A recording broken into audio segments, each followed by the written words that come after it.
Bwana Yesu asifiwe. Tuombe kabla somo. Tuombe. Baba yetu na Mungu wetu uliye mbinguni, nakushukuru Bwana kwa uweza wako na ulinzi wako maishani mwetu.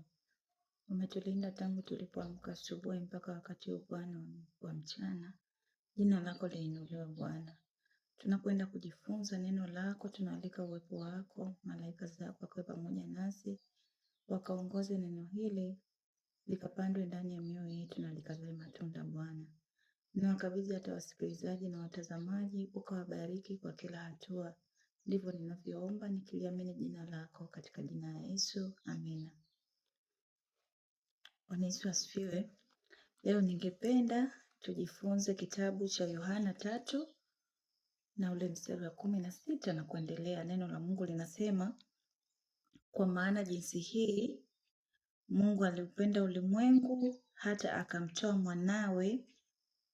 mwanawe pekee, ili kila mtu amwaminie asipotee, bali awe na uzima wa milele.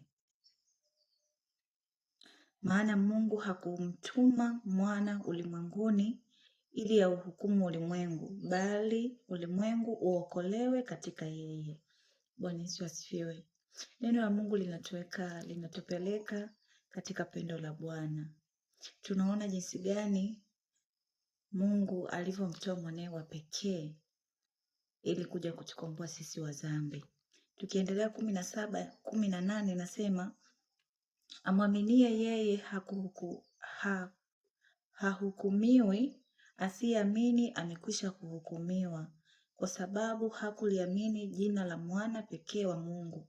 19, na hii ndiyo hukumu ya kuwa nuru imekuja ulimwenguni, na watu wakapenda giza kuliko nuru, kwa maana matendo yao yalikuwa maovu. 20, maana kila mtu atendaye mabaya huichukia nuru, wala haji kwenye nuru, matendo yake yasije yakakemewa. 21, bali yeye atendaye kweli huja kwenye nuru, ili matendo yake yaonekane wazi, ya kuwa yametendwa katika Mungu. Bwana Yesu asifiwe. Tunaona neno la Mungu tukianzia 16 mpaka 21 inasema, kwa maana jinsi hii Mungu aliupenda ulimwengu hata akamtoa mwanae pekee, ili kila mtu amwaminie asipotee, bali awe na uzima wa milele. Bwana Yesu asifiwe. Tunaona neno la Mungu linatuambia kwa maana jinsi hii Mungu aliupenda ulimwengu. Ni jinsi gani Mungu aliupenda ulimwengu? Ni pendo la agape, ni pendo la pekee sana. Mungu anatufundisha kuwa ni jinsi gani anatupenda. Tumeona akamtuma mwanae pekee ili aweze kuja kufia ulimwengu.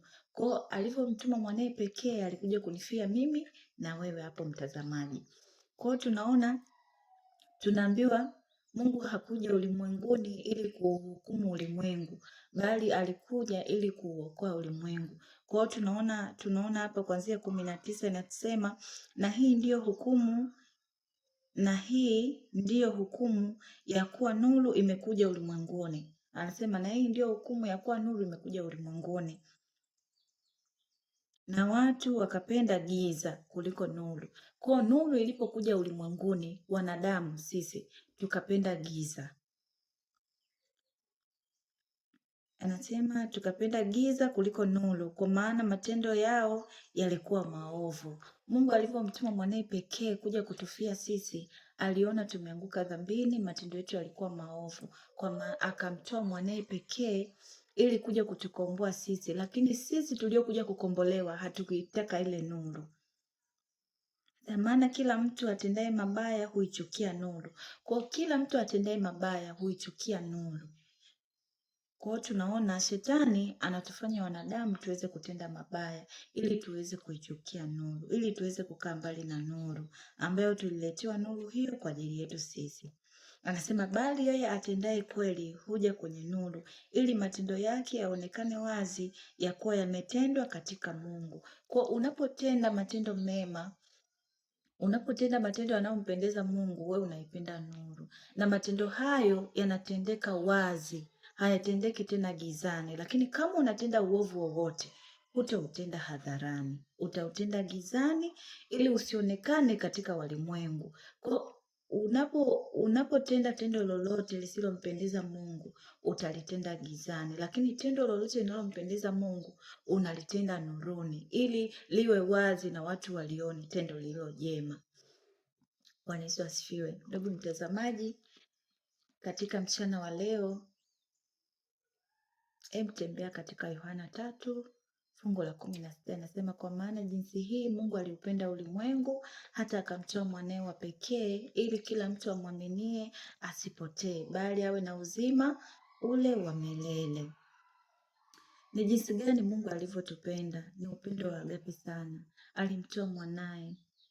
Jiuliza hata wewe ndugu mtazamaji, uko tayari kumtoa mwanao ili kufa kwa ajili ya wengine? Nadhani haiwezekani.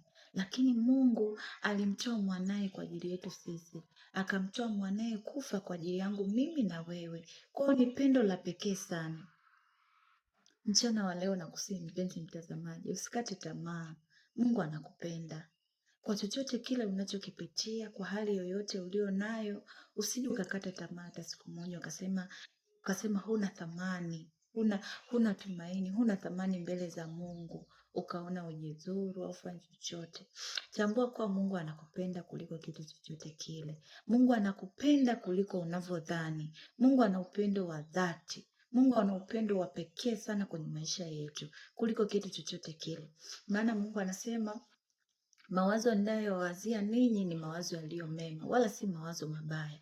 Kwa hiyo usije ukafikiria kuwa Mungu hata siku moja ataweza kukusahau. Mungu anakupenda. Ndio maana alimtoa mwanae pekee ili aje kukufia wewe, ili aje kunifia mimi na wewe. Kwa hiyo mchana wa leo ninakusihi muombe Mungu, tafakari hili neno, litakubariki sana na litakusaidia sana. Na utakapokuwa unamwomba Mungu, mwambie Mungu akusaidie uweze kutambua pendo lake maishani mwako. Ikiwa unapitia hali yoyote, kukata tamaa, usikate tamaa. Mungu yuko pamoja nawe. Usikate tamaa, Mungu yupo karibu na wewe. Mwombe Mungu lolote lile, kwa maana yeye ni upendo, atakutimizia. Sio kwamba Mungu atupende. Mungu anatupenda, ila matendo yetu sisi yanatufarakanisha mbali na Mungu. Matendo yetu mabaya yanatufanya Mungu akae mbali nasi. Tunapotenda mabaya tunamhuzunisha Mungu. Tunapotenda tendo lolote lisilompendeza Mungu, Roho wake Mtakatifu, malaika wake wanahuzunika sana. Kwa hiyo tujitahidi kutenda yanayompendeza Mungu ili uwepo wa Mungu usiweze kukaa mbali nasi. Mchana wa leo, ndugu mpendwa mtazamaji, unapoendelea kutafakari maneno haya, Mungu akubariki na aendelee kuwa pamoja na wewe, na aendelee kukufundisha. Roho wake mwema azidi kukufundisha katika Yohana 3 fungu la 16, ukauone upendo wa Mungu jinsi ulivyo mwema maishani mwako, na wala usikate tamaa kabisa. Tuombe. Baba yetu na Mungu wetu uliye juu mbinguni, ninakushukuru Bwana kwa ajili ya hili neno. Ninakushukuru Mungu kwa ajili ya yote anayesikiliza neno hili. Msaidie Bwana likambariki na likambadilisha sehemu moja hadi sehemu nyingine. Anayekata tamaa, aliyekuwa na huzuni. Baba, kwa kuwa wewe ni pendo na kwa kuwa wewe unatupenda kuliko kitu chochote, Baba nenda kamsaidie, ukampatie faraja, tumaini la kuinuka tena ili kuweza kufikiria upendo wako maishani mwake. Ndivyo ninavyoomba Bwana, nikiachilia yote mikononi mwako, ukambariki yoyote anayesikiliza na ukamtakase. Ni katika jina lako Yesu, amina. Nawatakia mchana mwema. Mungu awabariki. Bye.